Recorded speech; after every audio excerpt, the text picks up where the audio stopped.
कैसे बताऊँ? मैं एक सजेशन दूँगी कि अब मुझे नहीं पता कि यहाँ इस वीडियो पे बोलना ठीक रहेगा कि नहीं रहेगा, बट ठीक है, मैं बोल देती हूँ।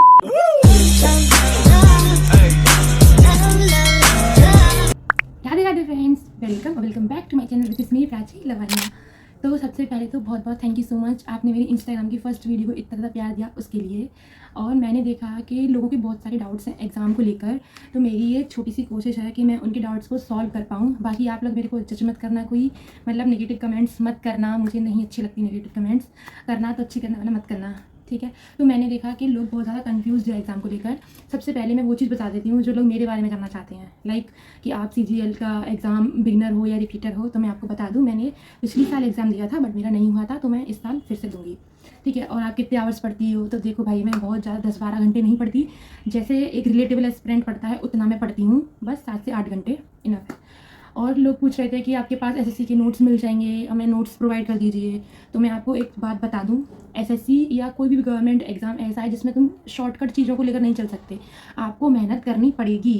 ऐसा नहीं है कि कोई नोट्स प्रोवाइड करवा देगा और आप कर लो तो हो जाएगा, नहीं, आपको खुद बनाने पड़ेंगे, खुद करना पड़ेगा सब कुछ, ठीक है। तो अब आते हैं आप लोगों के डाउट्स पर। अब उसमें भी 2 चीज़ें हैं, एक बिगनर बच्चा है और एक रिपीटर है। तो मैं यहाँ रिपीटर लोगों के बारे में बताऊंगी, बिगनर्स का भी बताऊंगी, लेकिन नेक्स्ट वीडियो में। अगर ये वीडियो छोटा रहा तो इसमें बता दूंगी, क्योंकि फिर ज़्यादा बड़ा वीडियो लोग देखते नहीं है ना, ठीक है। तो रिपीटर में ये है कि अभी एग्ज़ाम अगस्त या सितंबर, अगस्त की लास्ट तो सितंबर की स्टार्टिंग में हो जाएगा। तो मैंने जो चीज़ें फिक्स कर रखी हैं मैं आपको उन्हें बता देती हूँ। मैं देखो आपको बताऊँ, मैथ्स में मैंने फिक्स कर रखा है, आदित्य रंजन सर ने एक दफ्तर सीरीज चलाई है, आपने भी देखा होगा अगर आप पढ़ते होंगे उनसे, तो क्योंकि मैं उन्हीं से ही पढ़ती हूँ। तो मैथ्स में मतलब मैंने एक बार सिलेबस कर लिया है, तो मुझे रिवीजन करना है।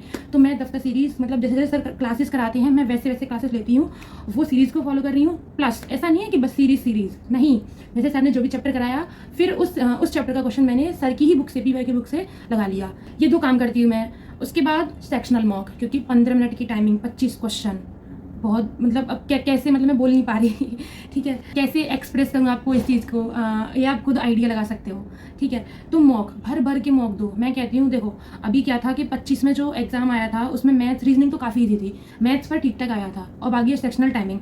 तो जैसे मैं एक प्रिडिक्शन कर रही हूँ, मैं ऐसा कुछ ऐसा नहीं है कि तुम कह दिया तो हो जाए, मतलब यही है। मैं ऐसा मानती हूँ कि जो 25 में मैथ्स आया था वो मतलब मॉडरेट आया था, इजी टू मॉडरेट आया था, ठीक है। तो उससे तो हल्का ही आएगा, अगर हल्का नहीं भी आया तो उतना आएगा, ठीक है, बट उससे हार्ड शायद ही आएगा, ठीक है। तो आप 25 के सारे PYQ लगा दो, सारे लगा दो, जितने भी मैथ्स के हैं, जितने भी इंग्लिश के हैं, जितने भी रीजनिंग के हैं, और जितने भी GS के हैं, सारे PYQs लगा दो। और हाँ, वही बच्चा दफ्तर सीरीज़ फॉलो करना जो पहले से कर रहा हो, क्योंकि अगर आप पहले से कहीं और से कोई सीरीज़ और फॉलो कर रहे हो, कहीं और से पढ़ रहे हो, आपने कहीं और से पढ़ा है, तो आप फिर वही चीज़ फॉलो करना। मेरे कहने का मतलब है, मैं यहाँ जो भी कुछ बताऊँ तो ऐसा नहीं है वो आपको एकदम ब्लाइंडली फॉलो करना है, नहीं। आपने जो चीज़ पढ़ी है, आपने मतलब पहले से जो आपको प्रिपेयर्ड है, उसका रिवीजन करना है आपको। मैं तो ये उसके बता रही हूँ जिसको नहीं पता कि मतलब मैं कहाँ से क्या करूँ, रिपीटर जो बच्चा है उसको नहीं आइडिया लग रहा कि मैं कैसे कैसे करूँ, तो मैं उसके लिए ये चीज़ें बता रही हूँ। और अगर आप पे पॉसिबल हो पाए ना तो 25 के PYQ जैसे ही हो जाए आपके, तो 24 के भी लगाना शुरू कर देना।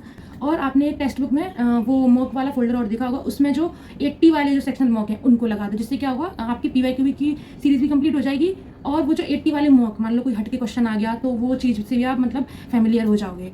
मैथ्स में आपको क्या करना है, दफ्तर सीरीज़ फॉलो करनी है, दफ्तर सीरीज़ के बाद आपको बुक से क्वेश्चन जरूर लगाने हैं और भर के मॉक देने हैं, और अपना जो आपने जो कॉन्सेप्ट बुक वगैरह, नोटबुक वगैरह जो भी बनाई है, फॉर्मूला बुक जो भी है, उसमें अपना चैप्टर का मतलब कॉन्सेप्ट पढ़ते रहना है, ठीक है। ये मैथ्स का था।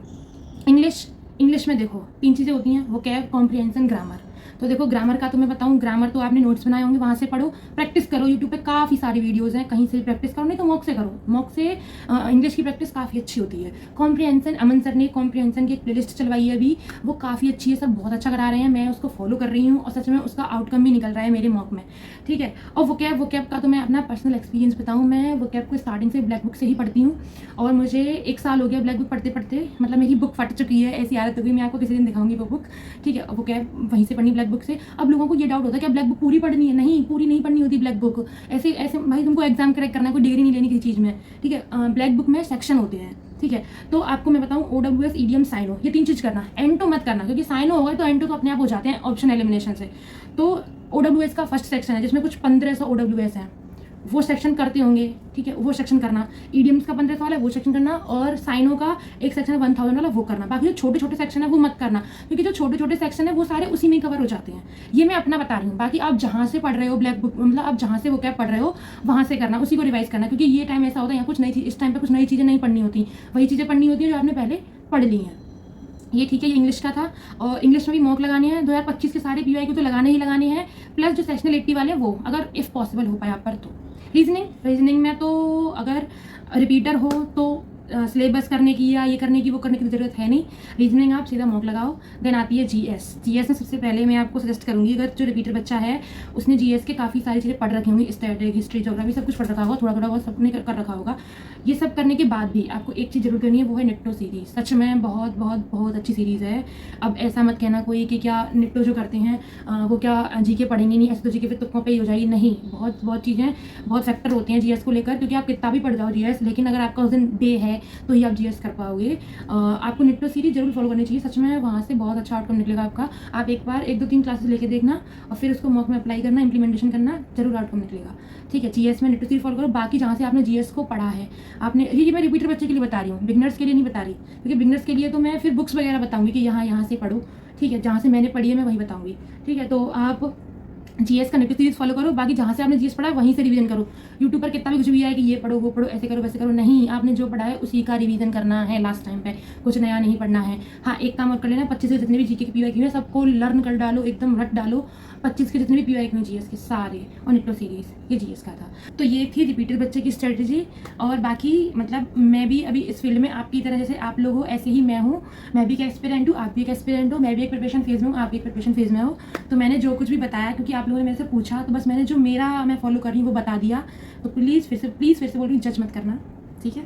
और दूसरी बात, अभी जून चल रहा है, जून में 3-4 दिन और बचे हैं, तो कोशिश करना कि जो भी आप पढ़ रहे हो उसमें जो नई चीज़ें हैं वो सबको समेट के जून तक कर दो कंप्लीट। जुलाई से आप अपने जो भी पुराना आपने पढ़ा है उसका रिवीजन करने लग जाना, और अपना जो फुल मॉक है, सेक्शनल मॉक है, वो सब देने लग जाना। मॉक पे ज़्यादा फोकस करना। प्लस ऐसा नहीं है कि मॉक दे दिए, नहीं, एनालिसिस प्रॉपर करना है, क्योंकि एनालिसिस करोगे तभी चीज़ें क्लियर होंगी। और बाकी जो बिगनर बच्चा है उसके बारे में मैं नेक्स्ट वीडियो में बताऊँगी, क्योंकि फिर वीडियो ज़्यादा लंबा हो जाएगा।